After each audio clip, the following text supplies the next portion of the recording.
Hi everyone, आप सभी का स्वागत है हमारे इस यूट्यूब चैनल में।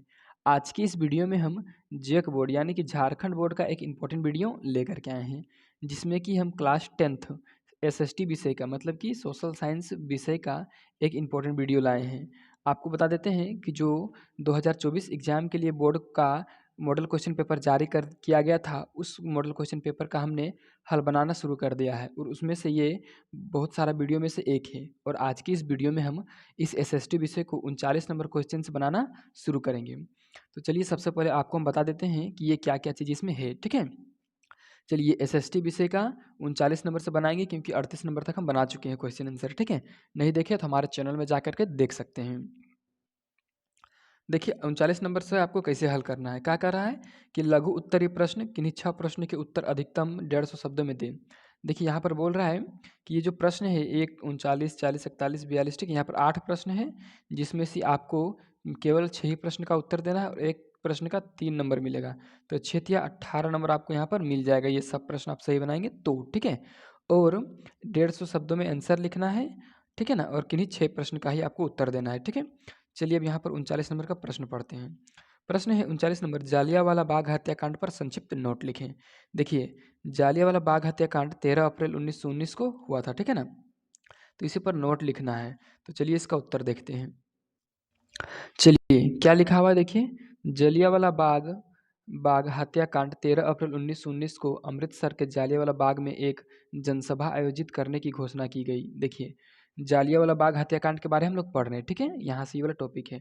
अब कह रहा है 13 अप्रैल 1919 को अमृतसर के जालियांवाला बाग में एक जनसभा आयोजित करने की घोषणा की गई, ठीक है ना। कब 13 अप्रैल 1919 को कहा गया कि यहाँ पर एक जनसभा आयोजित किया जाएगा, मतलब कि एक तरह से कह सकते हैं जैसे आम सभा होता है उस तरह जनसभा, ठीक है ना। चलिए उसके बाद क्या लिखा है यहाँ पे, लोगों को वहाँ एकत्रित होने दिया गया। जब लोग हजारों की संख्या में इकट्ठे हो गए तो वहाँ जनरल डायर बख्तरबंद गाड़ियों तथा सेना के साथ, ठीक है, चलिए आगे यहाँ पर देख लेते हैं, सेना के साथ जा पहुंचा। उसने बिना किसी चेतावनी के निहत्थे व शांतिमय लोगों पर गोलीबारी करने का आदेश दे दिया। देखिए वहाँ पर सभी लोग पहुँचे हुए थे जनसभा देखने के लिए, साथ-साथ मेला देखने के लिए, ठीक है ना। मतलब वहाँ पर वैसाखी पर्व के दिन मेला लगा हुआ था, उसी को देखने के लिए गए हुए थे। तो उसी के दौरान यहाँ पर जनरल डायर ने गोली चलाने का आदेश दे दिया।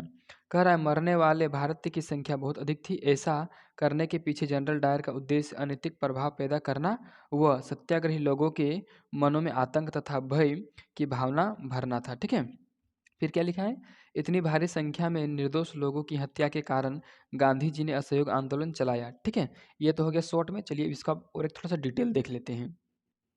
देखिए यहाँ पे क्या लिखा है, ब्रिटिश सरकार द्वारा किए गए इस निर्मम दमन के कारण लगभग हजार लोग मारे गए। इस दौरान मरने वालों में युवा, महिलाएं, वृद्ध, बच्चे सभी की उम्र के लोग शामिल थे। देखिए इसमें जो भी लोग थे उसमें महिलाएं थे, पुरुष थे, वृद्ध थे यानी कि बूढ़े थे, बच्चे थे, सब प्रकार के व्यक्ति थे। कह रहा है इस निर्लज व कुख्यात जालियांवाला बाग हत्याकांड से पूरा देश सन्न हो गया था। यह एक हिंसक जानवर द्वारा अपने शिकार के प्रति की जाने वाली क्रूरता से भी अधिक दर्दनाक, या तो कह सकते हैं दर्दनाक कृत्य था। संपूर्ण देश में इस बर्बर हत्याकांड की निंदा की गई, ठीक है। चलिए इसमें और थोड़ा-सा देख लेते हैं क्या कारण था। कह रहा है 13 अप्रैल को बैसाखी के दिन डायर की घोषणा से अनजान लोगों का एक समूह बैसाखी मनाने के लिए अमृतसर के जालियांवाला बाग में एकत्रित हुआ था। देखिए ये वाला भी बात सही है कि वहाँ पर सभी लोग जालियांवाला बाग जो बगीचा था उसमें गए हुए थे मेला देखने के लिए। मेला का आयोजन उस दिन हुआ था, ठीक है ना। तो चलिए ये तो क्वेश्चन कंप्लीट हो गया इसका आंसर। अब चलिए नेक्स्ट क्वेश्चन देखते हैं। चलिए अब 40 नंबर क्या पूछा है, ब्रेटन वुड्स समझौते का क्या अर्थ है, ठीक है। ब्रेटन वुड्स समझौता क्या होता है इसके बारे में लिखना है। तो चलिए इसका उत्तर देखते हैं। देखिए ब्रेटन वुड्स का जो आंसर है वो छोटा है लेकिन परफेक्ट है, ठीक है, आपको नंबर मिल जाएगा। चलिए क्या है, ब्रेटन वुड्स समझौता 1944 में अमेरिका स्थित न्यू हैम्पशायर के ब्रेटन वुड्स नामक स्थान पर हुआ था। देखिए मेन चीज़ तो हम यही लिख दिए हैं कि ब्रेटन वुड्स समझौता जो था 1944 में हुआ था अमेरिका में, कहाँ पर, तो न्यू हैम्पशायर के ब्रेटन वुड्स नामक स्थान पर, ठीक है। चलिए इसका उद्देश्य औद्योगिक विश्व में आर्थिक स्थिरता तथा पूर्ण रोजगार को बनाए रखना था। इसके लिए राष्ट्रीय मुद्राओं तथा मौद्रिक व्यवस्थाओं का अंतर्राष्ट्रीय किया गया था, ठीक है ना, अंतर्राष्ट्रीयकरण किया गया था। इतना आंसर आप लिख दीजिएगा तो आपको नंबर मिल जाएगा, परफेक्ट आंसर है, ठीक है। चलिए अब नेक्स्ट क्वेश्चन को देखते हैं। चलिए यहाँ पर अब 41 नंबर क्वेश्चन को देख लेते हैं, ठीक है। 41 नंबर, भारत में लौह अयस्क के किन्हीं तीन वितरण क्षेत्र के नाम लिखे। देखिए, भारत में लौह अयस्क का 3 वितरण क्षेत्र मतलब कहाँ कहाँ पर पाया जाता है उसके बारे में लिखना है। तो चलिए इसका उत्तर देखते हैं। तो चलिए अब हम इसका आंसर देखते हैं, ठीक है। आंसर में क्या कर रहा है, सबसे पहला है गोवा, ठीक है ना। बोला था भारत में कहाँ कहाँ पर लौह अयस्क पाया जाता है उसका नाम लिखना है और उसको विस्तार देना है, ठीक है ना। चलिए इसका आंसर हम देखते हैं। सबसे पहला है गोवा। वर्तमान समय में गोवा राज्य भारत का 32% लौह अयस्क उत्पन्न कर प्रथम स्थान बनाए, ठीक है ना, बनाए हुए हैं।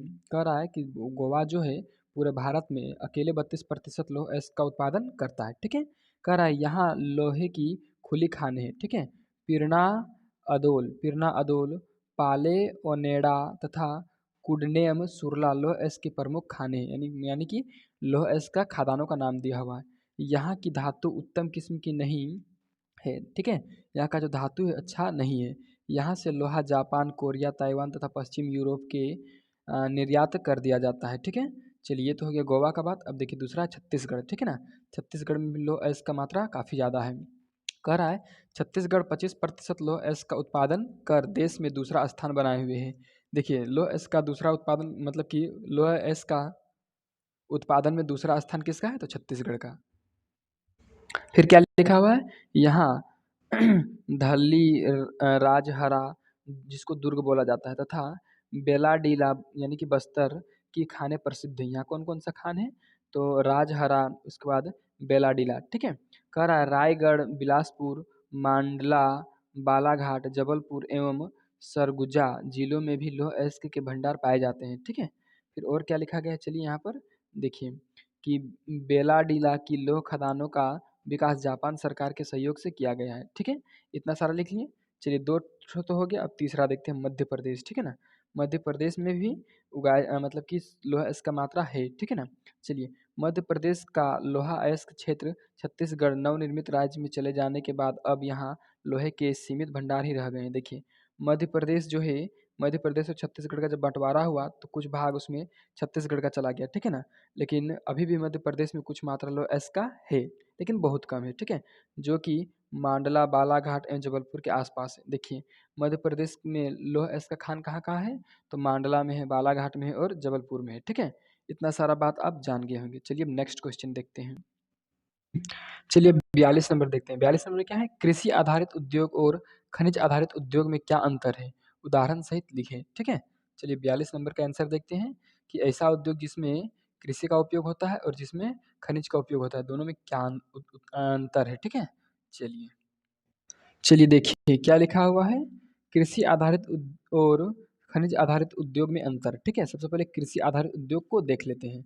चलिए यहाँ पर पहला नंबर में क्या लिखा हुआ है कि इन उद्योगों का कच्चा माल कृषि से प्राप्त होता है। सिंपल सा बात है कि कृषि उद्योग जो रहेगा उसका कच्चा माल कहाँ से प्राप्त होगा, कृषि से, ठीक है ना।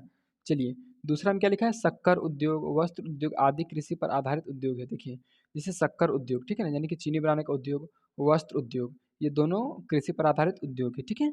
अब चलिए ये अब हो गया। अब दूसरा नंबर में देखिए खनिज आधारित उद्योग के बारे में, ठीक है। चलिए उद्योग का कच्चा माल खनिजों से प्राप्त होता है। देखिए ये जो उद्योग है खनिज आधारित उद्योग, इसका कच्चा माल कहाँ से प्राप्त होता है, तो खनिजों से, ठीक है ना। फिर क्या लिखा है, लोहा इस्पात, मोटर वाहन आदि उद्योग खनिजों पर आधारित उद्योग है, ठीक है ना। इसमें हम लोग दो दो अंतर करके लिखे हैं, ठीक है। तो चलिए अब हम नेक्स्ट क्वेश्चन को देखते हैं। तो चलिए सबसे पहले आप इस यूट्यूब चैनल को जल्दी से सब्सक्राइब कीजिए क्योंकि इस तरह का वीडियो आप लोगों को हमेशा मिलते ही रहेगा। और साथ ही साथ बोर्ड परीक्षा 2024 का बहुत ज़्यादा समय नहीं बचा हुआ है। आप लोग के पास 15 से 20 दिन का समय बचा हुआ है। इसी 20 दिन और इसी 15 दिन में आप लोगों को इस तरह से तैयारी करना है कि आप लोग का रिजल्ट अच्छा हो सके, ठीक है। चलिए अगला क्वेश्चन देखते हैं क्या लिखा हुआ है। 43 नंबर, लोकतांत्रिक व्यवस्था की किन्हीं दो चुनौतियों की चर्चा करें, ठीक है। यानी कि लिखना है उस चीज़ों को जो लोकतांत्रिक व्यवस्था में चुनौती का काम करता है, ठीक है ना। लोकतंत्र व्यवस्था में जो चुनौती है, ठीक है ना, उसको लिखना है। चलिए देखते हैं इसका आंसर।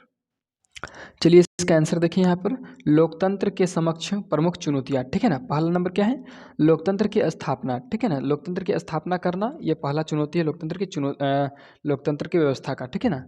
कह रहा है विश्व के 1/4 हिस्से में अभी भी लोकतांत्रिक शासन व्यवस्था नहीं है। इस हिस्से के देश में गैर लोकतांत्रिक व्यवस्था को समाप्त करने, सत्ता पर सेना के नियंत्रण को हटाने तथा एक संप्रभु तथा शासन व्यवस्था स्थापित करने की चुनौती महत्वपूर्ण है, ठीक है ना। ये तो पहला चुनौती हो गया। चलिए अब दूसरा चुनौती के बारे में देखिए यहाँ पे क्या है, लोकतंत्र का विस्तार एवं विकास एवं विस्तार, ठीक है। लोकतंत्र का विकास एवं विस्तार मतलब किस तरह से लोकतंत्र को ज़्यादा से ज़्यादा लागू किया जाए, ठीक है। चलिए कह रहा है जिन देशों में लोकतांत्रिक व्यवस्था है, ठीक है, जो देश में लोकतांत्रिक व्यवस्था है वहाँ लोकतंत्र के विकास एवं विस्तार का प्रश्न महत्वपूर्ण है। वहाँ पर क्या सबसे ज़्यादा जरूरी है कि लोकतंत्र का विकास और इसका विस्तार कैसे किया जाए, ठीक है। इस संदर्भ में लोकतांत्रिक शासन व्यवस्था के सामने स्थानीय सरकारों को अधिकार संपन्न बनाने, संघ के सिद्धांतों को व्यवहारिक स्तर पर लागू करने, महिलाओं तथा अल्पसंख्यक समूहों की उचित उचित भागीदारी लिखा है, ठीक है ना। उचित भागीदारी को सुनिश्चित करने आदि जैसी चुनौतियां है, ठीक है। ये क्वेश्चन को तो आप आराम से समझ गए होंगे। अगर हो सकता है तो आप स्क्रीनशॉट लेते चलिए, नहीं तो फिर आप इसका आंसर भी सुन कर लिखते जाइए ताकि आपको याद करने में आसानी हो। चलिए अब अगला क्वेश्चन देखते हैं यहाँ पर 44 नंबर, बहुदलीय व्यवस्था पर संक्षेप में लिखें, ठीक है ना। मतलब कि बहुदलीय व्यवस्था क्या होता है उसका संक्षेप में छोटा रूप में लिखना है, ठीक है ना। चलिए अब हम इसका आंसर देखते हैं।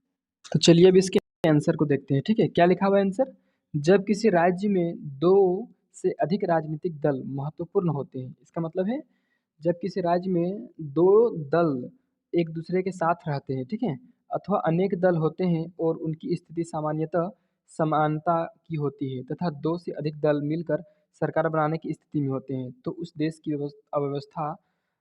की व्यवस्था बहुदलीय प्रणाली कहलाती है। देखिए सिंपल सा बात है कि जब किसी देश या जब किसी राज्य में दो या दो से अधिक पार्टी एक साथ मिल करके सरकार बनाती है तो उसको लोग बहुदलीय व्यवस्था कहते हैं, ठीक है। चलिए अब इसका उदाहरण देखिए थोड़ा सा और इसका एग्जाम्पल भी आपको हम समझाएंगे, ठीक है। देखिए इसका एग्जाम्पल क्या है, भारत का उदाहरण ले सकते हैं, ठीक है ना। जहाँ आईएनसी, बीजेपी, एएपी आदि पार्टियों को चुनाव में बहुमत हासिल करने के बाद सरकार बनाने का अधिकार है। इसलिए जिस देश में कई पार्टियों को सरकार बनाने का अधिकार है उसे मल्टी पार्टी सिस्टम कहा जा सकता है, ठीक है ना, यानी कि बहुदलीय व्यवस्था, ठीक है। चलिए अब इसका गुण देख लेते हैं, बहुदलीय व्यवस्था का गुण। देखिए यहाँ पर बहुदलीय व्यवस्था का गुणधर्म लिखा हुआ है, ठीक है। पहला, बहुदलीय प्रणाली नागरिकों को कई राजनीतिक दलों का सहयोग प्राप्त होता है, ठीक है। देखिए बहुदलीय प्रणाली में नागरिकों को यानी कि सामान्य लोगों को कई राजनीतिक दलों का सहयोग प्राप्त होता है। इसलिए इस पद्धति के अंतर्गत नागरिकों को मत प्रदर्शन का अधिक अवसर मिलता है, ठीक है। इस प्रकार इसमें विभिन्न मतों को प्रतिनिधित्व का अवसर मिलता है, ठीक है। चलिए अब देखते हैं दूसरा नंबर में। देखिए दूसरा नंबर में क्या है, विचारधारा एक कारक के रूप में काफ़ी कम हो गई है। निर्णय लेना कहीं अधिक संतुलित है। ऐसे कारकों की जांच करने की अधिक गुंजाइश है जिन्हें एक सत्ताधारी दल अप्रासंगिक मानेगा, ठीक है। ठीक है, यहीं तक आप लोग लिख दीजिएगा, आपको नंबर मिल जाएगा। चलिए अब हम लोग नेक्स्ट क्वेश्चन देखते हैं। तो चलिए अब हम नेक्स्ट क्वेश्चन देखते हैं 45 नंबर, ठीक है ना। 45 नंबर क्या है, चलिए देखिए यहाँ पे कि ऋण की किन्हीं 3 शर्तों को उल्लेख करें, ठीक है ना। मतलब ऋण के बारे में जो 3 शर्त है उसको लिखना है, ठीक है। चलिए अब हम लिखते हैं इसका आंसर। तो चलिए इसका पहला नंबर देखते हैं, ठीक है ना। 3 ठो लिखना है हम लोग को, ठीक है। चलिए पहला क्या है, ऋण की अवधि एवं ऋण स्थगन अवधि, ठीक है। कह रहा है कि ऋण की अवधि प्रथम निर्गमन की तारीख से अधिकतम 10 वर्षों की होगी, जिसमें केवल मूल राशि के भुगतान पर अधिकतम 2 वर्षों की ऋण स्थगन अवधि शामिल है। कह रहा है कि ऋण स्थगन अवधि केवल परियोजनाओं के लिए न कि प्रत्येक निर्गमन के लिए है, ठीक है। ये हुआ पहला नंबर, इसका मतलब पहला गुण, ठीक है। चलिए दूसरा गुण देखते हैं। देखिए दूसरा गुण है यहाँ पर ब्याज दर, ठीक है ना। दूसरा गुण ब्याज दर, कह रहा है अंतिम ऋणी के लिए ब्याज दर प्रति वर्ष 6.5% अथवा एनडीडीबी द्वारा समय समय पर निर्धारित किया जा गया, ठीक है ना। मतलब कि ये तो बदलते रहता है। कह रहा है अंतिम ऋणी के लिए ब्याज दर प्रति वर्ष 6.5% होगा तथा पूरी भुगतान अवधि तक प्रभावित रहेगा। चक्रवृद्धि के बिना दैनिक गुणक के आधार पर ब्याज की गणना की जाएगी, ठीक है ना? मतलब कि चक्रवृद्धि ब्याज उसमें नहीं लगेगा, ठीक है? ये ऋण का गुण है। चलिए अब नेक्स्ट टॉपिक देखते हैं, मतलब नेक्स्ट इसी में पॉइंट देखते हैं और एगो देखिए इसमें क्या लिखा हुआ है, इसमें है ऋण हेतु प्रतिभूति व्यवस्था, ठीक है। कर अंतिम ऋणी को डीआईडीएफ के ऋण के प्रतिभूति के रूप में राज्य सरकार की गारंटी प्रदान करनी होगी, जहां अंतिम ऋणी के पास पर्याप्त संप्रावशिक प्रतिभूमि, ठीक है, कलेक्ट्रल सिक्योरिटी हो राज्य सरकार की, ठीक है, राज्य सरकार की गारंटी की आवश्यकता उस स्थिति में हटाई जा सकती है। हालांकि एएनडीबी इन मामलों की जांच नाबार्ड के परामर्श से करेगी।